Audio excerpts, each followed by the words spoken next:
Guthrie from Creating Purpose with Pau. I welcome you to the Spanglish World Network and H.E.R Network on Single TV, channels 250 and 251. Please remember to download the Zingo TV app on any respective app stores while you download it. Please make sure that you rate it, you leave a comment because feedback is important to us. The app is totally free, and you can find Zingo TV on Google Chromecast, in Amazon Fire TV sticks, on Roku sticks, and also all smart TVs from 2016 and forward. Thank you all so much for being here. Today, I welcome my friend, my study buddy. His name is David Johnston. He is a life coach. We studied together brain health, and I'm just so excited that he's here to share his story. So thanks for being here. Oh, wow. Thanks, Paola. It's a true honor to be here. And man, yeah, we had some fun with that mastermind group, didn't we? Yes, we did.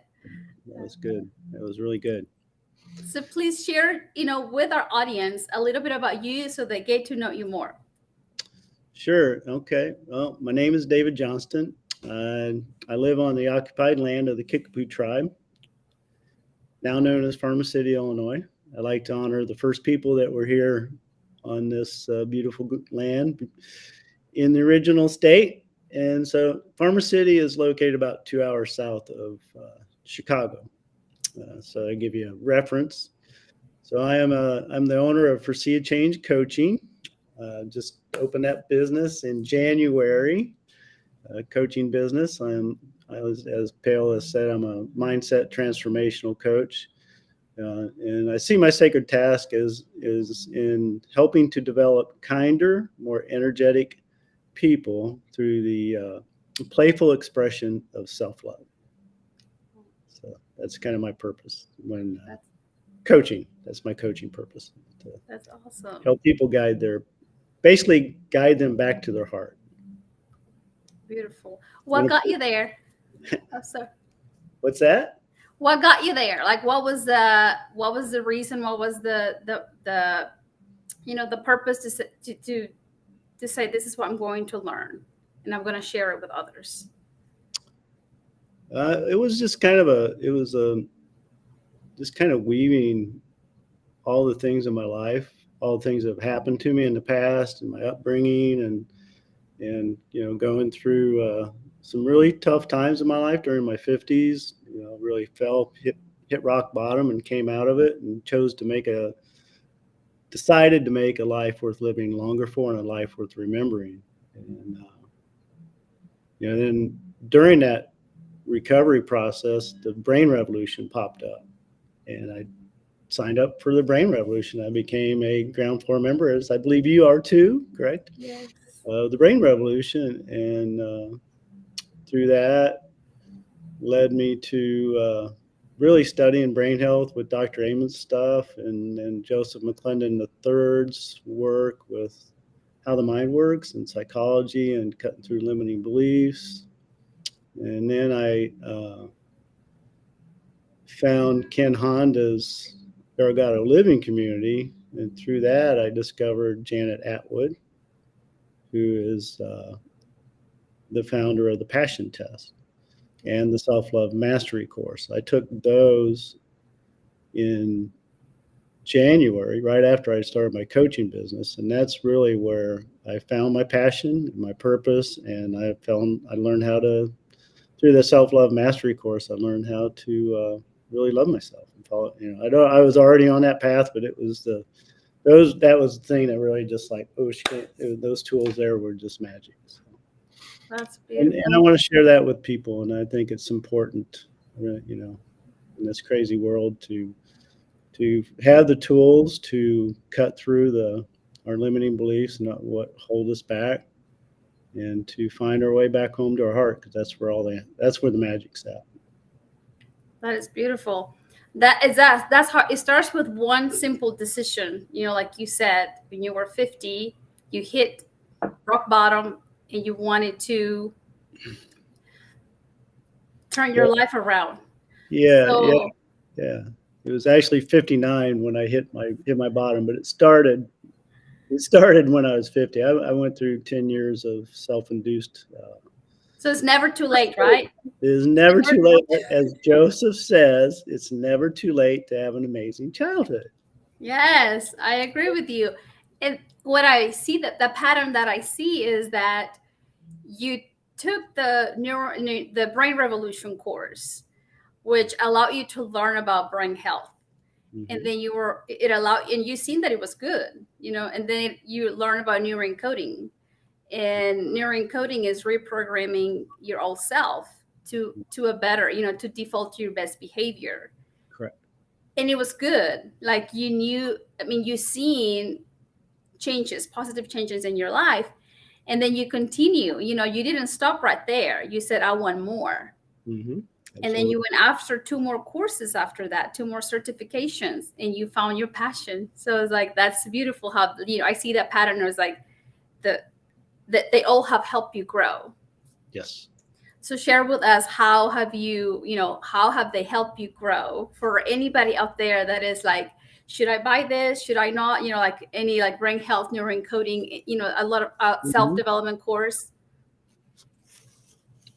Well, for me, um, follow your heart and what interests you and what you really like. So I've always been interested in health and the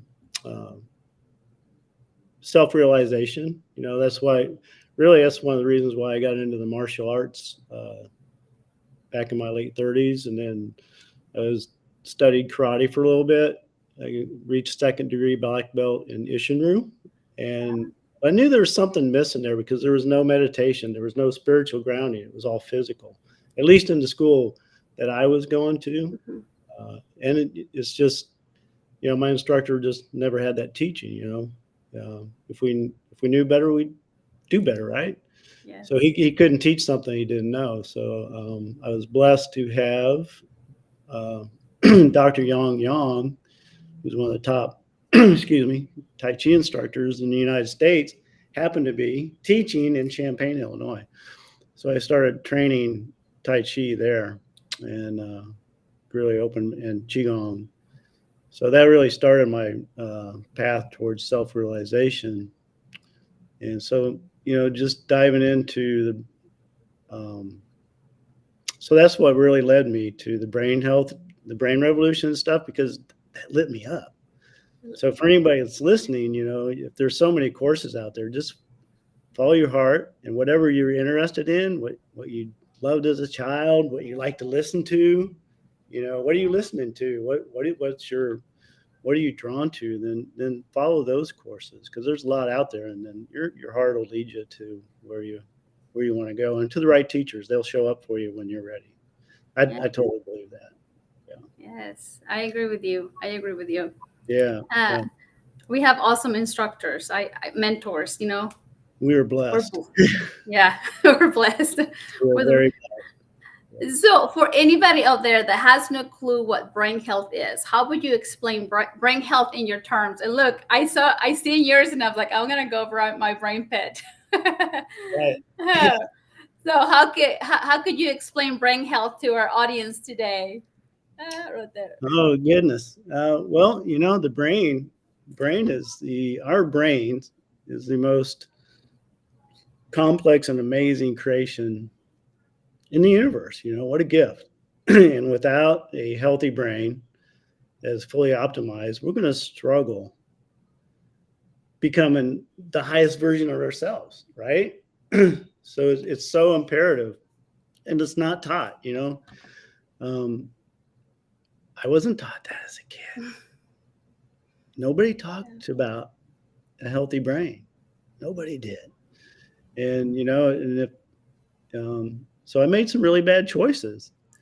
And then once I realized how important brain health was, like I said, I really struggled. I hit my bottom. I had my casual relationship with alcohol became not so casual, and my life began to fall apart. And at one point, Bill, I was 220 pounds, and my blood pressure was, oh my God, 190 over 120. I was borderline diabetic. My doctors said that you're looking at a lifetime of being on diabetic medicine and blood pressure medicine, and you're heading towards cirrhosis of the liver. So I quit drinking, and that's when I chose to make a life worth living longer for. So I took a blood test called the inner age when I turned 60, right after I quit drinking. And I just turned 60, and my inner age said I was 72. Wow. So they want you to take that test every 3 months. 3 months later, after I made all these changes, going through the Brain Revolution course, eating right, putting the things in my body that love me back, I took my second test, and it was 62 and a half. Oh, yay. 10 So, years. 10 years and 3 months. 10 years and 3 months, my blood showed that. And then 6 months later, I took another test, and I was 61 and a half, and my inner age was down to 53 and a half. Oh, yay. So that's a huge inspiration for you to continue, right? Yeah. So that's one way to monitor. I highly encourage you to get some, because then and it really just started with putting in, like Dr. Amen said, don't put anything in your body that doesn't love you back. And take it one more step is don't put anything in your mind that doesn't support that and doesn't love you back as well. That's where, the things that we're learning from Joseph McClendon and that team of cutting through our limiting beliefs, or as I like to say, our life sentences that we get placed on us in our youth by our upbringing. Yeah. You have to be your best friend, right? And You have to sometimes be our best friend. So brain health to me is, man, I can't, without a healthy brain, we can't, it controls everything. It controls every part of our body. It has a say in it. And when we're fully optimized, we're alive with possibilities. yes. And without a healthy brain, we're kind of limited, Yeah. And with it really happens. It's true. yes, and with the studies that we have now, tons of research shows that we can hijack our very own brain for our very own benefit. Like if we're clever enough, we can help our brain to create those neurotransmitters, those hormones that are the happy hormone, that proud hormone, like Yes. the loving hormone. So it's like we're able to do that if we can practice the right strategies and techniques.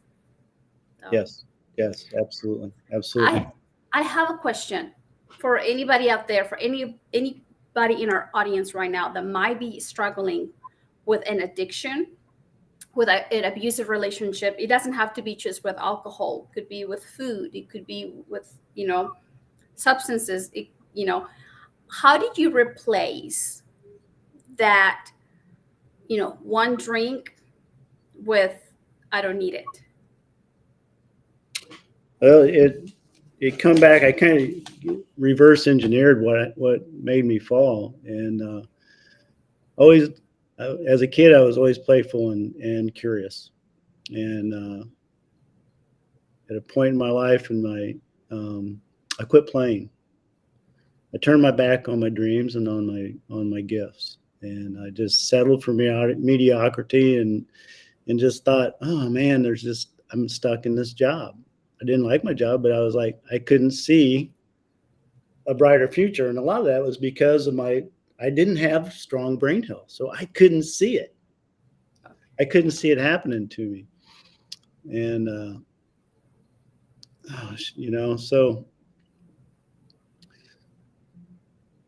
so for addiction, so that's really what it was, and I really love poetry, and David White is one of my favorite poets. He's a Welsh Irish poet, philosopher.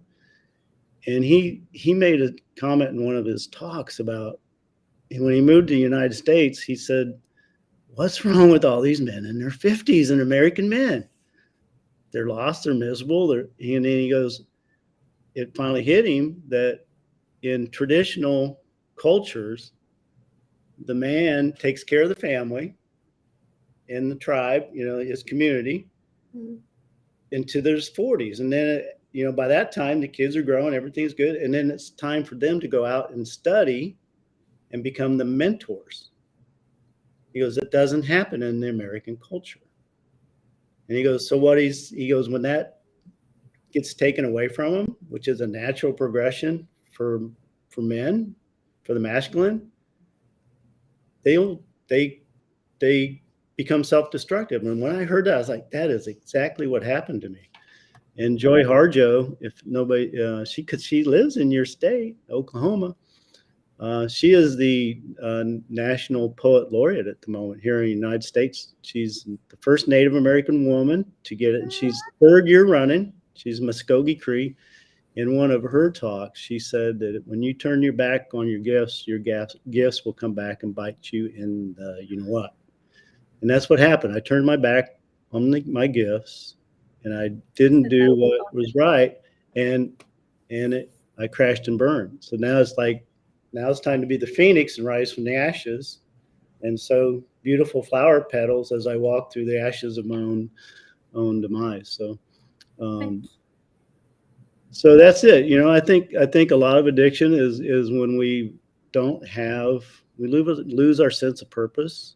We lose that connection to our heart and to spirit, and then we fill it with things that are not very healthy for us. And then when we connect back to that divine spot, then you don't need it anymore. Does that make sense? Yes, thank you for sharing this. Thank you so much, because you said I mean, it's like everybody has talents. We all have dreams and we have talents. And if sometimes we don't see beyond our talents because we get trapped into the routine. Yes. And we have to create an income, we have to do this, like we think what society expects of us. So sometimes we get trapped, but we're so much more than just the routine. And sometimes we dim our light, and we have to replace that pain with something. Yep. And sometimes it's food, sometimes our substances. I apologize, I didn't put my charger. Let me charge my laptop. I'm so sorry. Oh, no worries. I'll be right back. But yes, thank you so much for sharing this, because a lot of people out there don't see their potential. And it doesn't mean that their potential is $1 million. A potential could be creating a difference for the youth or for older people. Absolutely. We don't know the power of our words. We could meet a total stranger on the street and say something that sparks them and changes their lives, and we would never know it. Yet that's why that Joseph's 50-foot rule is so important, to approach everybody as if with a big smile, as if you already love them, and that you're already loved. So, because you never know. You never know. I walk, now that you say that, because I'm back in the classrooms. I'm teaching high school, and I walk in today and I said, what are you guys celebrating? Like what would you celebrate today? And a lot of them looked at me, like, what are you talking about? So I said, yeah, we have to celebrate our small wins. And I was like, okay, today I'm going to, name 5 students, and we're all going to clap and celebrate them. And then I did, and and I would clap, and then they would follow, and you could see that they felt, it's like they felt the love. So yeah. I love that. Like you said, it could be just a smile, and then you lift them up. It's like, oh, you make them feel like they matter. So absolutely. Good for you. Thank you for sharing. That's beautiful. Like us turning away from our talents, and it's painful. Mm-hmm. How has brain health, knowledge, and because brain health has 4 components. Let me just explain to our audiences. There's your biology, which you have to take care of your body, eating healthy, moving, which David will talk more about it here, and a little bit about martial arts. Also, your brain health has to do with our psychology. What is the relationship that we have with ourselves? What are those thoughts that we allow to keep in our everyday basis? And then third section or third pillar is our social life. How do we treat others and how we allow others to treat us? And then the fourth one is spirituality, which it connects us to a higher power, also connect us to our future.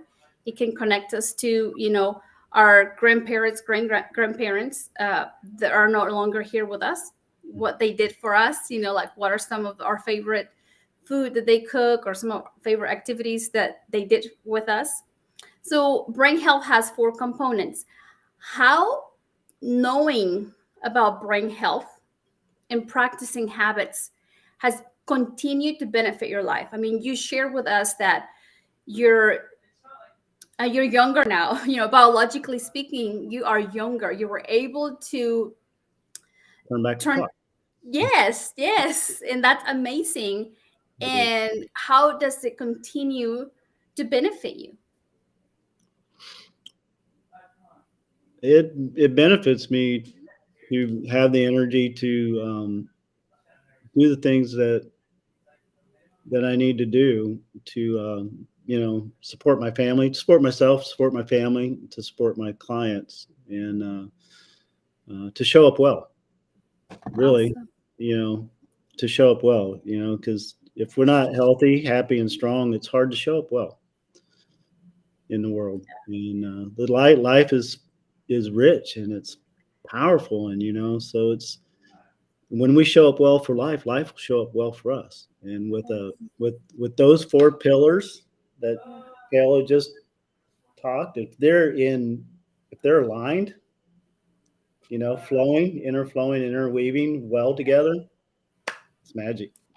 Yeah. It make you a good leader, right? It's like It it will has make the, it absolutely, because then you can a good lead. teach others and others are watching what you're doing. So it gives you like that foundation of leadership level number one, which is leading ourselves.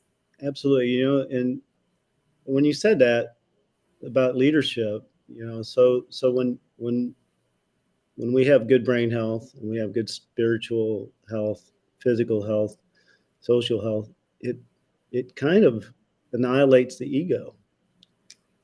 And we all need an ego. It's with us forever. Yet it's our relationship with the ego. So for leaders, if they have a big ego, it's not healthy for them. They don't need. But if you're an athlete, world-class athlete, a warrior, you need that ego because that's what gives you the strength to go into battle or to compete at a high level. But for a person in leadership that is leading people, an ego, a really inflated ego, can be really detrimental. And I think that having a really solid grounding of those four pillars will help you in those matters. Thanks for saying that, because you mentioned ego. It is one of the things I question myself before I'm going to take a big action. I try to look aside for some reason and make sure that my ego is down. I'm like, it's like, am I showing up with love? Am I showing up with integrity? Am I showing up with gratitude? Am I showing up with joy? With faith? So it's like I kind of try to align because I'm afraid of ego, to be honest. But it's always in my mind, and I look at that side, and I look at ego. I look at traumas. It's like make sure traumas are healed. Like make sure that ego's down.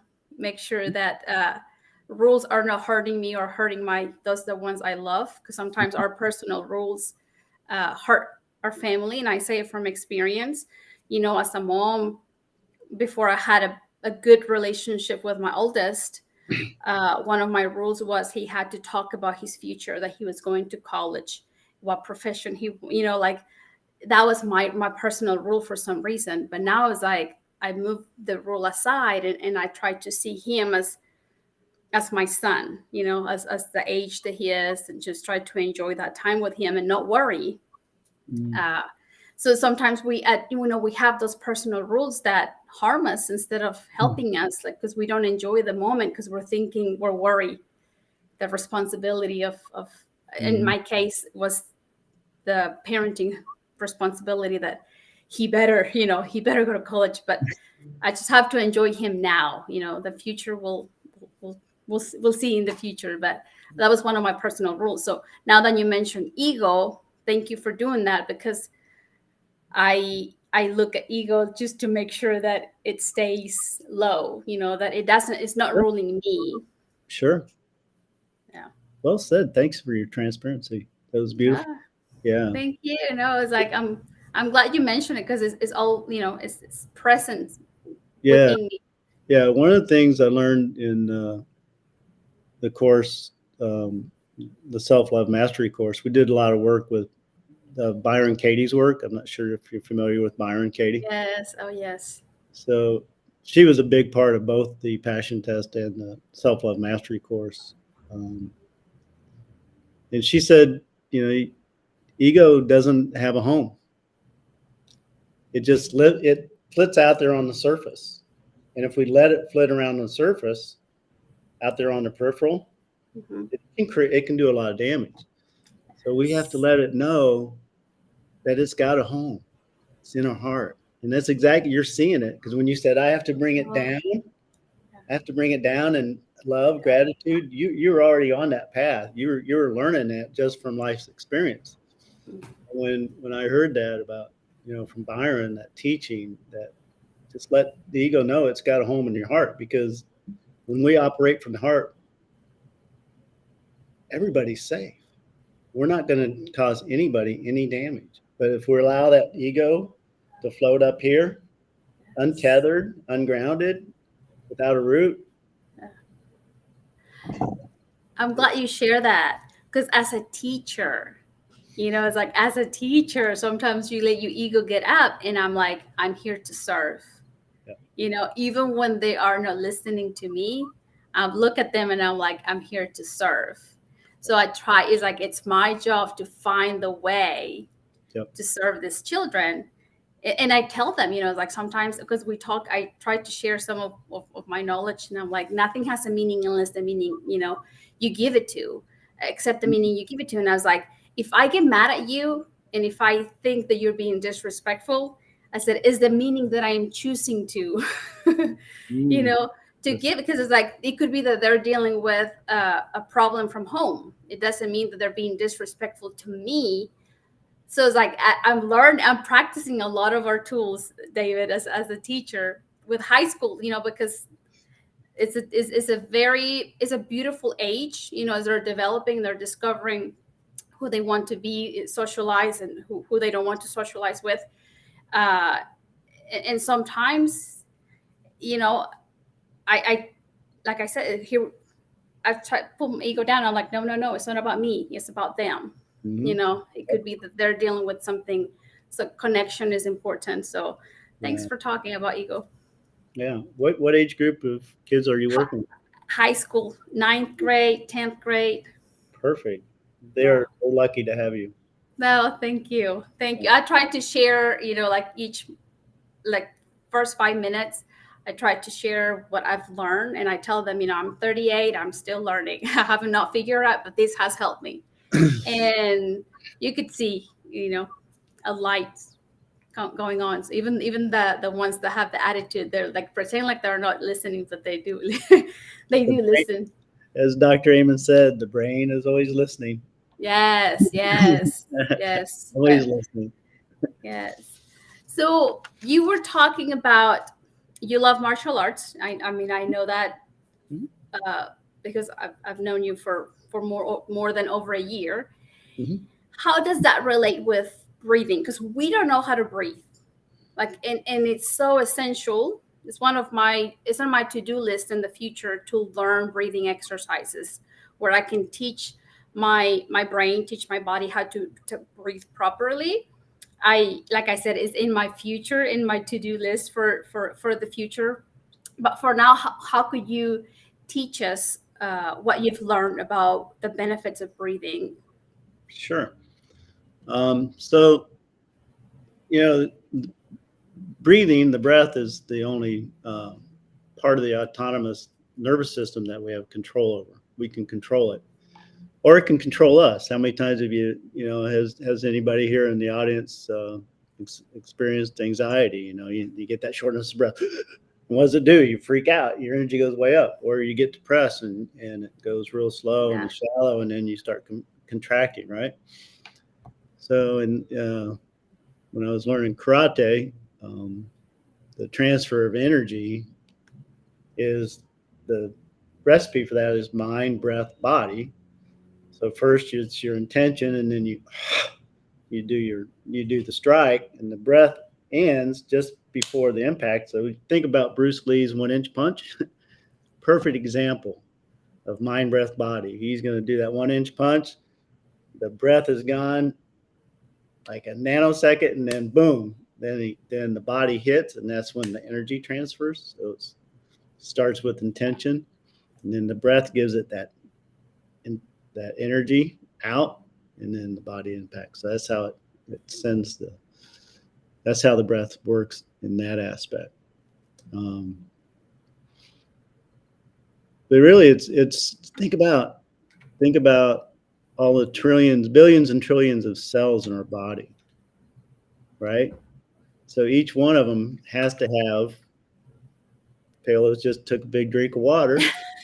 Hydrate, guys. Hydrate. Don't forget to hydrate. We're 70% water. Your brain loves, water. Yes. We're 70% water, and we have all these air channels everywhere flowing through our body, everywhere.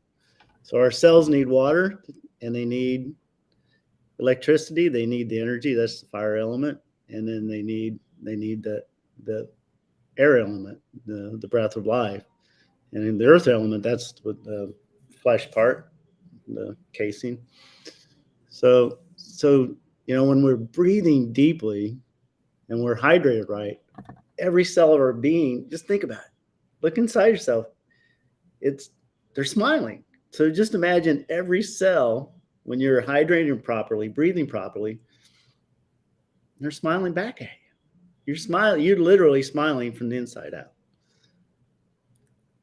And when we're not hydrated properly and not breathing properly, we just don't have that energy. And our cells inside are going, come on, man, give us some water and give us what we need. We want to be happy cells. So, so to breathe, can I share a simple exercise? Yes. So this it's called the straw breath, and it's scientifically proven to lower anxiety and to lower your blood pressure. And it's a really simple exercise. So you imagine you're breathing through a straw. So how many?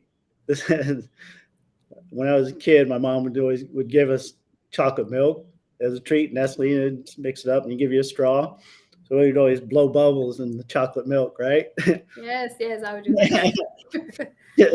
How fun is that? When you breathe in, so you're going to take a breath in, and then you're going to imagine you're blowing through a straw, and so the inhale is short. So really, you inhale in your nose, in from your your nose, fill up your lungs. So it's a quick inhale in, and then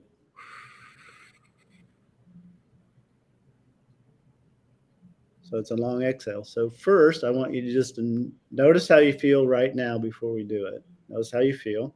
I felt like peace, like relaxation. Yeah. So now we'll do it. So there's another thing you can add to it. You can use, as you breathe out, you can say choose. So you get a vibration. Uh-huh. So you can think before you go. Say, I choose to be calm. So that's the intention. So the mind, breath, body. So mind, we're going to make the intention that I'm going to choose to be calm. We're going to let the breath out, and then the body is going to react to it. So that's how a different way. That's the healing aspect of that same principle of in the martial arts, how your energy can strike out.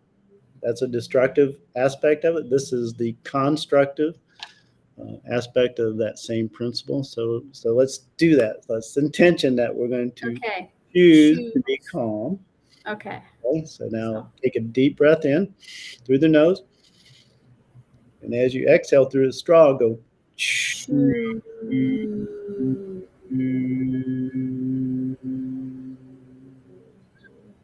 You feel that vibration? Do it again. Shoo.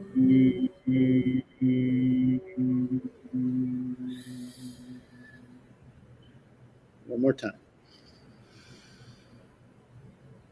Shoo.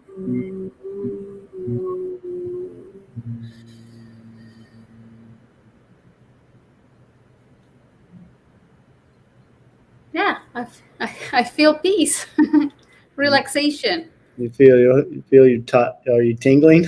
Yeah, a little bit. Yes. Yeah. Yeah, Doctor Amen uses it. I remember.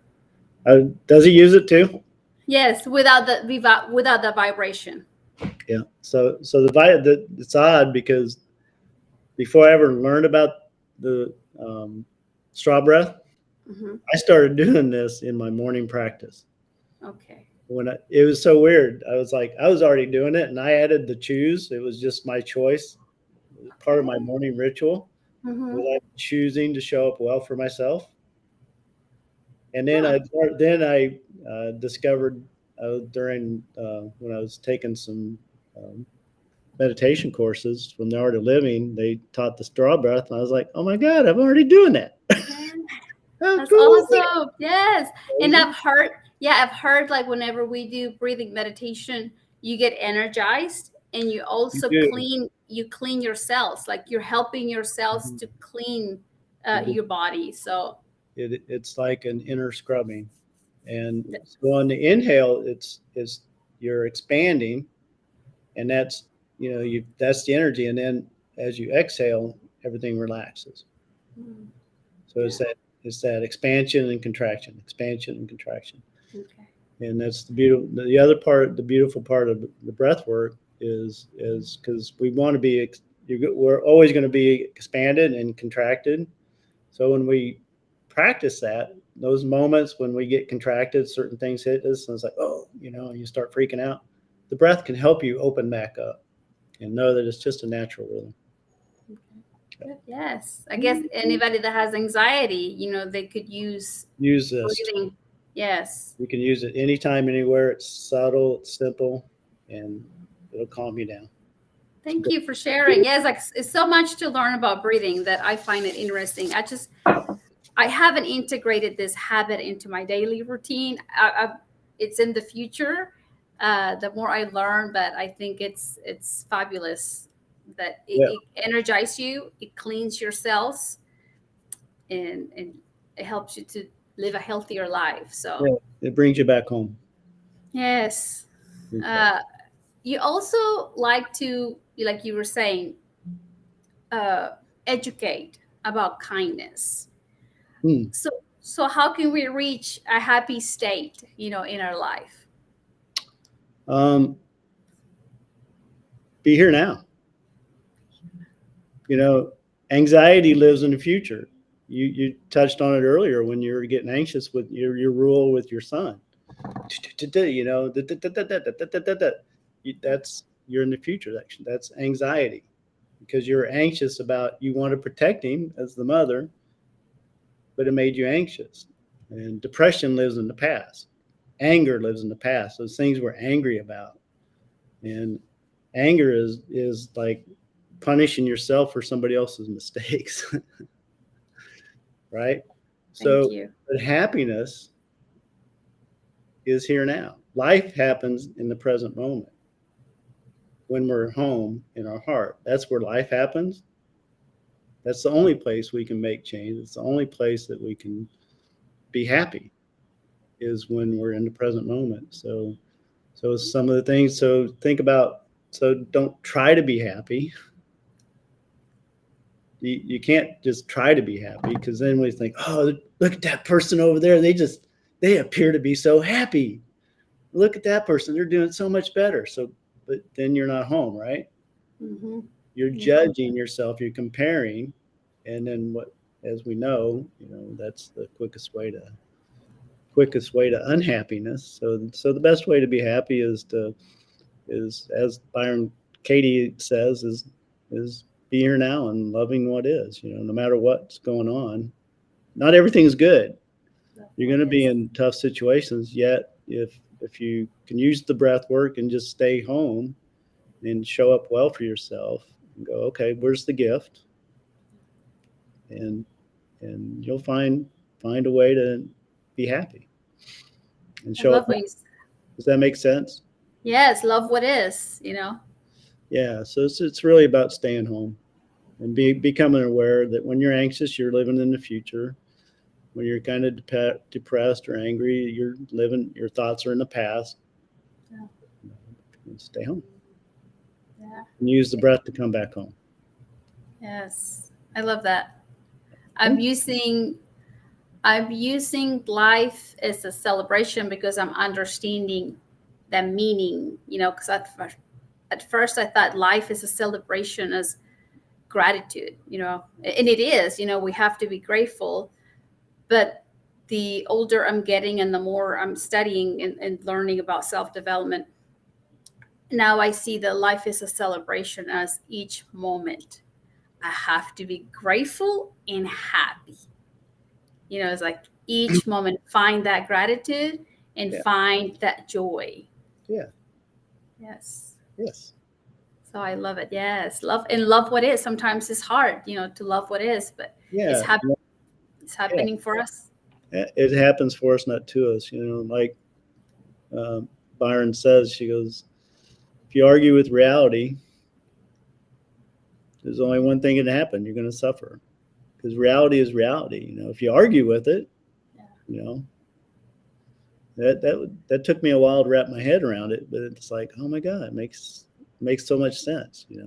Then just love what is. Okay. And then it depends on what, anyway. Yes. And to know, this is another one, to know that every single person around us is playing the part they need to play for us to grow. Absolutely. Everyone is our teacher. Everyone. And it could be sweet, salty, spicy, sour. Absolutely. I love that analogy. Yes, it's like they are. Yeah, they are our teacher. Yes. Yeah. Thanks for sharing that. I love that. Yes, I tried to tell it to my oldest one. I was like, they're making you better. Yes. They're in your life for a reason. They're getting the best out of you. And he doesn't like my answer, but in reality, he's listening. Yes. It'll sink in. Yeah, because it's true. Sometimes, it's easier to say we don't like him, or I don't like this about that person. But they're in our lives to teach us something. And it might not be too sweet, but we're meant to always grow, because if we're not growing, then we're deteriorating and dying. So I choose to grow. Yeah, absolutely. Just like, we're taught to mirror in our coaching and stuff. Every interaction out there with a person is a mirror of something that we probably need to see. Yeah. And there's a lesson in there and a gift in there, especially when it pokes us. Yes. In awareness. It's like, why is this making me feel uncomfortable? Why am I not why am I not loving me and them at the same time? What's going on? Right. Be curious, not furious, right, Paola? Yes. Be curious. How are they serving me in a way? Where am I supposed to grow? Furious. Absolutely. Yes. Love it. I know you love the youth, and I know you have big futures, a big future plan to serve the youth, and I would like for you to share that. And before you share that, tell us, what advice would you give our youth to live a healthy life? I think one of the biggest advice is when I just look back at my what advice I would give myself is never stop playing, never stop being curious, bring the inner child with you all the way through your life. That 5, 6, 7, 8-year old that is free, and creative and curious and playful. Because I see so many people, they get into the system, they get to working, they get into stuff, and then they forget how to play. And then there's like, they want to play, but then they're like, I gotta, oh my gosh, I might look silly, I might look, but just look at all the people that are in their 70s and 80s that are vibrant. They never lost that spirit of play. And then you can see some 25, 30-year-olds that are just walking around with the weight of the world, and they forgot how to play. They forgot that playful curiosity spirit, and they let life, the structures, not life, it's the societal structures, and like you said, the stories and the rules to weigh you down. So that'd be my first advice: is never stop playing, never stop being curious. And then I think it's really important to teach kids the mind management and the power of our thoughts and how to manage them. And that, not everything that we're believing is, the as I feel, as I think, That's a thing. so So I I feel. as I do, so I As have. if, yeah. That, I think, if we can teach the youth that, and they can understand that simple principle of how it works, and the sooner they can understand that, and because they're so bombarded with distractions, and they got, I mean, my gosh, I'm 62. I'm glad I grew up without all this other stuff. So they're getting bombarded with stuff that their brain doesn't develop until they're, for boys 27, women 25. So they're being bombarded with stuff that they can't process. Yeah. So if we can teach them mind management skills, as I think, so I feel, as I feel, so I do, as I do, so I have. I think that's a beautiful thing to teach the kids, and then to find their gifts early, and then hone them, and then find a way to monetize it and for themselves, and then also to gift it out into society, and in support, so it supports themselves, but also because that's why the Creator gave us these gifts, is Yes. to hone them and then turn them so that they'll support us, but also to support life around us. I think Yes. that's the key, is really, because Yes. To find their uniqueness. their uniqueness. Because Yeah. even, I mean, it's like we can't help the brain, it compares, right? But Right. to see that even if this person is really good at science, maybe you're really good at art. Yeah. You can do certain things that kid that is really good at science, can do. Yeah. So yeah, if we can teach them, I love what you said. Yeah, if we can teach them to own their talent. Yeah, and then things unfold as we grow older, and then too, you'll find more gifts. So yeah. Yes, good. Really briefly, tell us what you want to do in the future. We only have about 2 minutes, and then to share where we can find you. So in the future, a dear childhood friend of mine, she's got this dream of creating a retreat center here in Illinois. She's got 68 acres. She's got a barn out there.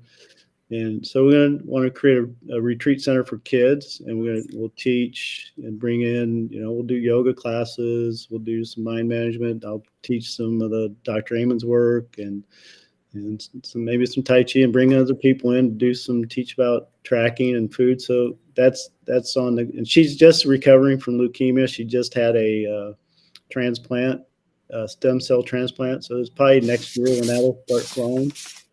And so, so that's the big project. And then just develop my coaching career, and get the passion test out there as much as I can to help people find their passions. So you can reach me. I've got a website, www.davidjohnstoncoaching.com. My email is djjohnston81@gmail.com. I'm out on LinkedIn as David Johnston, and Facebook and Instagram. Awesome. Tell your friend we send her blessings and healing thoughts and prayers for her to, she's doing do good. this beautiful mission. Yeah, it's going to happen. That's awesome. Yay. Thank you so much for being here with me and sharing your story and sharing your knowledge and your time, because I know your time is valuable. So I appreciate you so much. I'm honored and humbled to have the opportunity to be here with you and to Thank share my you. story. And grateful, Thank eternally you. grateful. Oh, thank you all for being here today, for listening to David and I hope you found a word, an aha moment, an idea that you can share with someone that would benefit them, that maybe you can apply it into your life to create a brighter future. There's always room for improvement and growth. And that's why this show, happens, just for you to find something that can help you uh, create a brighter future. Remember that you have the power to give those talents the ability to be expressed. You have the power to give life to your dreams. Thank you all so much. If you want to watch the replay for this video, go to my YouTube channel, Paola Guthrie. This show can also be heard on Spanglish Radio Network. Please check out spanglishworld.ca for all news and programming. Spanglish World, watch it, hear it, read it, download it, and live it. Thank you all very much. Blessings to you all, and we'll see you next week.